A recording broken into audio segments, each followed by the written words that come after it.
Kemudian juga diriwayatkan oleh Imam Ibnu Majah dalam Kitabul Fitan, bab kaful lisan fil fitnah, nomor hadis 3976. Kemudian diriwayatkan juga oleh Imam Ahmad rahimahullah dalam musnadnya, yaitu pada musnad Alu Abi Talib dari Husain bin Ali, hadis nomor 1732, dan disahihkan oleh Syekh Al-Albani rahimahullah dalam Sahihul Jami' nomor 5911.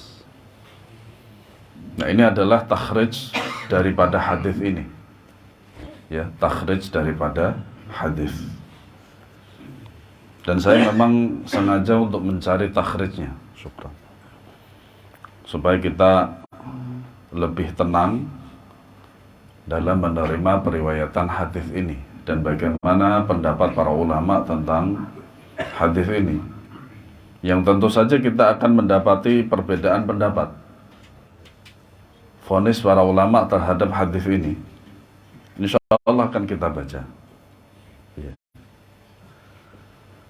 Nah, di dalam riwayat yang lain, ya, tadi yang terakhir adalah dalam Sahihul Jami' dengan ada lafaz yang lain.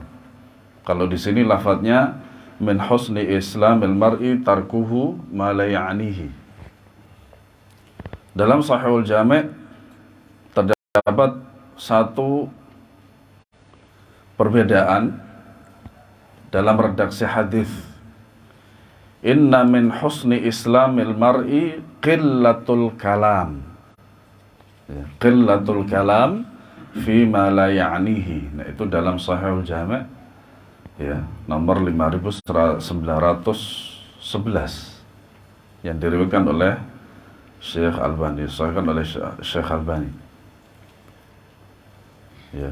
Di antara kebaikan Islam seseorang ialah mengurangi pembicaraan, ya, mengurangi pembicaraan yang tidak bermanfaat baginya. Ya.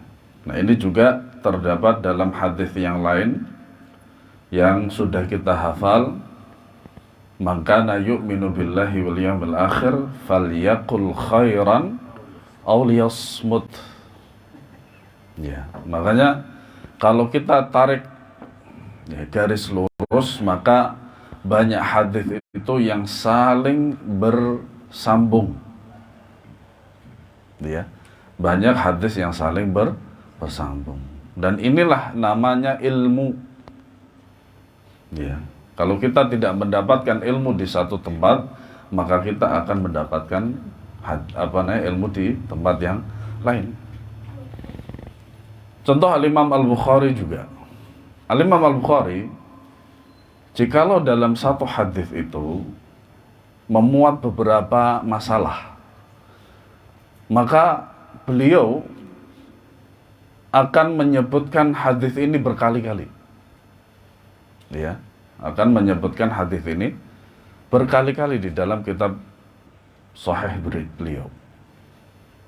Kenapa demikian? Ya, inilah yang disebut dengan ilmu, dan ilmu yang bermanfaat. Nah, termasuk takhrij hadis ini, Syekh Al-Albani rahimahullah mengatakan hadis ini sahih di dalam Sahihul Jami'. Syekh Muhammad bin Shalih Al-Utsaimin rahimahullah mengatakan hadis ini adalah hasan. Al-Imam At-Tirmidzi rahimahullah mengatakan hadis ini gharib. Ya. Dan Syekh Muhammad Al-Muhanna mengatakan hadis ini mursal. Kita akan baca. Hadis ini diriwayatkan oleh At-Tirmidzi, Ibnu Majah radhiyallahu anhuma dari riwayat Al-Auza'i, ya, dari Qurrah bin Abdurrahman, dari Az-Zuhri, Ibnu Syihab Az-Zuhri, dari Abu Salamah Salamah ini ternyata laki-laki. Mbah saya Salamah perempuan. Dari Abu Hurairah, At-Tirmidzi mengatakan hadis ini gharib. Biasanya beliau itu kalau memvonis sebuah hadis itu biasanya dengan dua istilah. Entah itu hasan sahih, entah itu dengan hasan gharib, dan seterusnya. Nah, itu adalah istilah beliau. Masing-masing para ulama mempunyai istilah tersendiri dalam ilmu hadis mereka. Hadis ini dihasankan oleh penulis kitab yaitu Al-Imam Ibnu Rajab rahimahullahu taala. Ya. Ibnu Abdul Bar rahimahullahu taala berkata, hadis ini diriwayatkan dengan terpercaya, thiqah. Jadi seluruh rawi daripada hadis ini adalah thiqah, terpercaya. Nah, kalau sudah thiqah berarti derajatnya tinggi. Ya. Dari Az-Zuhri, karena memang Az-Zuhri adalah seorang seorang tabi'in besar dengan sanad mursal. Nah, apa itu sanad yang mursal? Ya. Hadis yang disandarkan oleh tabi'in secara langsung kepada Nabi SAW tanpa menyebut nama sahabat yang meriwayatkan. Nah, ini ada dua keadaan. Jikalau sahabat yang tidak diriwayatkan atau tidak disebutkan di dalam riwayat tersebut, ya, tapi orangnya ada, maka hadisnya sahih. Hadisnya sahih. Tetapi jikalau periwayatannya itu dari tabi'in langsung kepada Nabi SAW, nah ini mursalnya dhaif. Kenapa demikian? Ada yang tahu? Karena tidak mungkin tabi'in bertemu Nabi. Mudah tuh? Mudah banget. Dan para ulama sepakat bahwasanya yang kedua ini mursalnya adalah mursal dhaif. Tidak bisa dijadikan hujjah dalam beramal. Sanadnya mursal, tapi para perawinya thiqah bisa. Seluruh perawi yang ada di dalam mata rantai silsilah sanad ini semuanya perawinya thiqah, tetapi dalam periwayatan tidak mungkin tabi'in meriwayatkan langsung dari Rasulullah. Nah, itu nanti jadinya sahabat. Bismillah. Dan periwayatan ini sejalan dengan tindakan penulis yang menghasankannya. Nah, ikhtilaf kan para ulama. Ada yang mengatakan hasan, ada yang mengatakan ya sahih, ada yang mengatakan gharib. Ya, seperti yang saya jelaskan minggu lalu tentang hadis membaca surat Al-Kahfi di hari Jumat. Saya katakan takhrij hadis itu ikhtilaf, ijtihad. Ya, ijtihad. Cuman masalahnya dalam menyampaikan itu langsung masalah jadi, produk jadi, sehingga tidak bisa dibantah. Sekiranya kalau yang disampaikan itu melalui riwayat-riwayat daripada hadis tersebut, ya maka bisa dibantah. Ya, bisa dibantah. Ya. Adapun mayoritas ulama hadis berpendapat hadis ini tidak terjaga berdasarkan jalur periwayatan ini. Akan tetapi hadis ini menjadi terjaga melalui jalur periwayatan dari Az-Zuhri, dari Ali bin Husain. Berarti hadisnya yang terdapat dalam hadis Musnad Imam Ahmad. Ya. Dari Nabi Sallallahu Alaihi Wasallam secara mursal. Ikhtilaf para ulama dalam meriwayatkan. Di antara para ulama yang berpendapat bahwa hadis ini tidak sahih kecuali melalui jalur periwayatan Ali bin Husain radhiyallahu anhu secara mursal ialah Imam Ahmad, Yahya bin Ma'in, Al-Bukhari dan Ad-Daraqutni. Ya. Bahkan kalau sekiranya hadis ini tertera di dalam hadis Bukhari, tentu saja sahih. Dipastikan sahih. Ya. Karena sebagaimana yang telah dikatakan sendiri oleh Al-Imam Al-Bukhari bahwasanya beliau tidak meletakkan dalam kitab beliau itu kecuali hadis yang sahih. Ya, adapun takhrij para ulama setelahnya itu berbeda pendapat, boleh saja. Iya. Sedangkan yang pendapat yang benar derajat hadis ini adalah mursal. Ya. Nah, ini saya kira pendapat dari penulis sendiri ya. Nah, kemudian di situ ada footnote-nya nomor 2, para ulama pendapat inilah yang benar wallahu alam. Ya, nama takhrij hadis itu ijtihad. Ya, maka wallahu alam begitu. Sebagaimana yang kita lihat bahwa inilah pendapat para ulama ahli hadis seperti Imam Ahmad, Ibnu Ma'in, Al-Bukhari, Ad-Daruqutni, dan sang penulis Al-Hafidh Ibnu Rajab. Ada juga di antara para ulama yang mendhaifkan hadis ini dengan kategori mursal. Nah, makanya mursal itu dhaif, tetapi dengan kategori yang kedua tadi, bukan yang pertama. Ya. Di antaranya adalah Imam At-Tirmidzi, Al-Hafidh Al-Uqaili, dan Al-Baihaqi. Ya. Hadis ini merupakan landasan agung dalam pokok-pokok adab. Maknanya, di antara tanda baiknya keislaman seseorang ialah meninggalkan perkataan dan perbuatan yang tidak berguna baginya. Tidak berguna bagi dunianya dan akhiratnya. Ya. Ia hanya melakukan perbuatan atau mengucapkan perkataan yang bermanfaat bagi dirinya. Ya, makanya di sini ada sebuah timbal balik. Dalam artian begini, di satu sisi lain kita meninggalkan perkataan dan di satu sisi lain kita jangan meninggalkan perkataan dan perbuatan yang bermanfaat.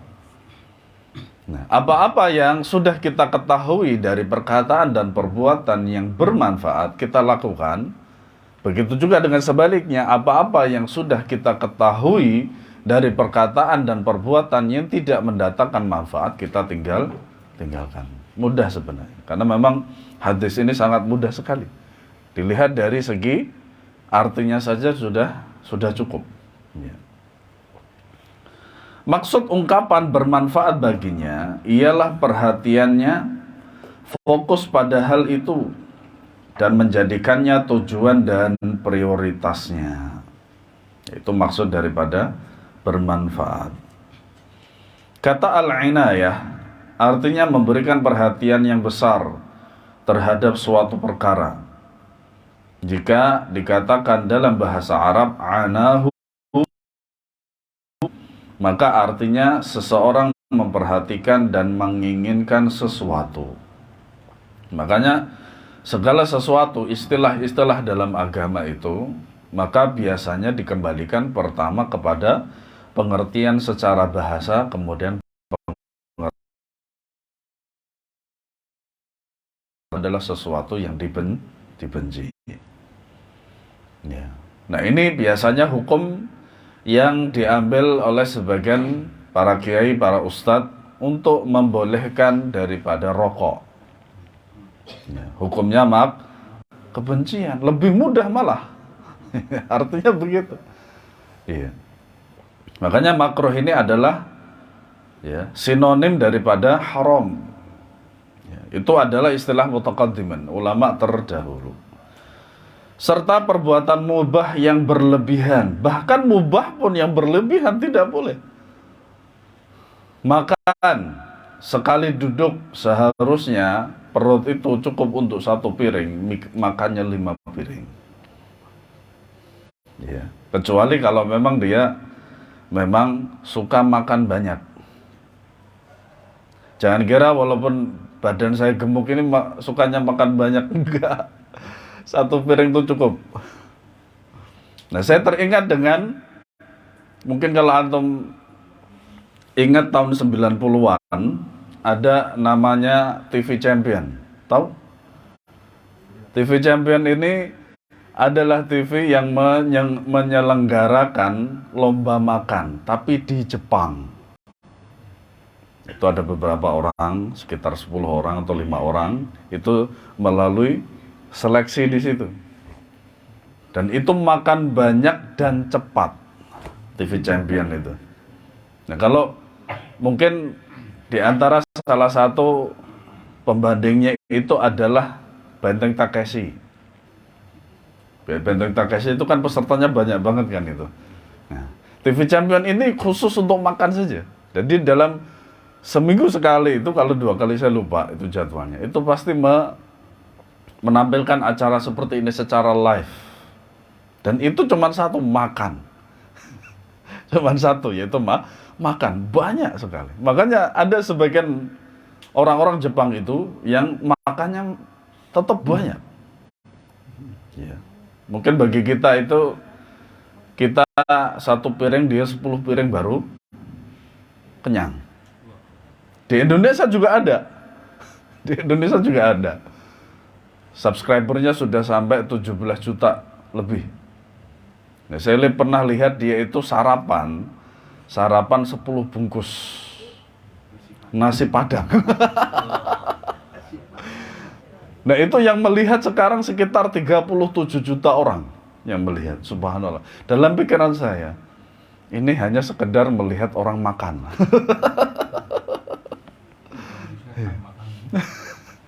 Tapi ajibnya, dia nggak gemuk-gemuk seperti saya, enggak, tetap kurus dia, makannya banyak, subhanallah. Nah, bagi kita itu berlebihan, maka tidak boleh kita lakukan. Nah, kalau dia sudah terbiasa makan, kata dia sudah habis sekitar 5 bungkus, ternyata masih lapar, ya sudah, itu bagi dia. Nah, kalau bagi kita itu tidak cukup, ya itu berlebihan namanya, gitu loh. Iya. Seperti kita juga, misalkan kajian ya, kajian kita ini minimal itu 45 menit. Ya, paling maksimal sejam. Nah, kalau kita sampai 5 jam dalam satu duduk, itu juga berlebihan. Apalagi tabligh akbar, seperti kemarin. Ya, sebenarnya saya sudah sampaikan ke panitia juga. Pertama, kalau tabligh akbar semacam ini, jangan terlalu rapat. Kita nggak bisa fokus. Soalnya, antum kalau terlalu rapat dengan depan antum, pas dengan dengkol ini dengan punggung depan antum bisa fokus nggak itu antum? Apalagi berjam-jam, 2 jam, pasti ada gerak di situ. Makanya kadang saya latihan itu duduk di sini sambil baca itu 2 jam, 3 jam, belum selesai. Karena biasanya saya kalau ikuti kajian Sahih Bukhari itu kan selama 2 jam, minimal 1,5 jam itu. Kalau nggak gerak ya ini yang namanya dengkul itu sakit banget. Seperti itu. Nah, berlebihan 5 jam sekaligus dalam kajian itu berlebihan, nggak bisa masuk. Ya. Kecuali sekali seumur hidup. Karena hal itu pernah dilakukan oleh Nabi SAW. Jadi setelah subuh, ya, setelah zikir, bukan zikir, langsung Nabi SAW naik ke atas mimbar. Kajian sampai zuhur datang. Kemudian sholat, ya, kemudian kajian lagi sampai asar. Kemudian sholat asar, kemudian ngaji lagi sampai maghrib. Setelah itu kajian lagi sampai isya. Nah, setelah isya baru selesai. Tapi ini Nabi SAW melakukan sekali seumur hidup. Ya enggak apa-apa kalau gitu. Semua serba tercepai di situ. Ada makanan, minuman, kopi dan seterusnya. Nah, di sana enggak ada kan, secara zahir dari riwayat hadis itu enggak ada. Mungkin ketika menjelang sholat seperti itu mungkin ada. Wallahu a'lam. Ya. Karena semua hal itu tidak penting bagi seorang muslim yang keislamannya telah sempurna dan mencapai derajat ihsan. Kebanyakan yang dimaksud dengan meninggalkan perkara yang tidak bermanfaat ialah menjaga lisan dari perkataan yang sia-sia. Sebenarnya dua-duanya boleh. Dalam artian apa? Perkataan dan perbuatan. Umar bin Abdul Aziz, orang yang menganggap perkataannya bagian dari perbuatannya, ia akan sedikit berbicara kecuali dalam perkara yang berguna baginya atau sebagaimana yang kita katakannya. Kadang perkara apa?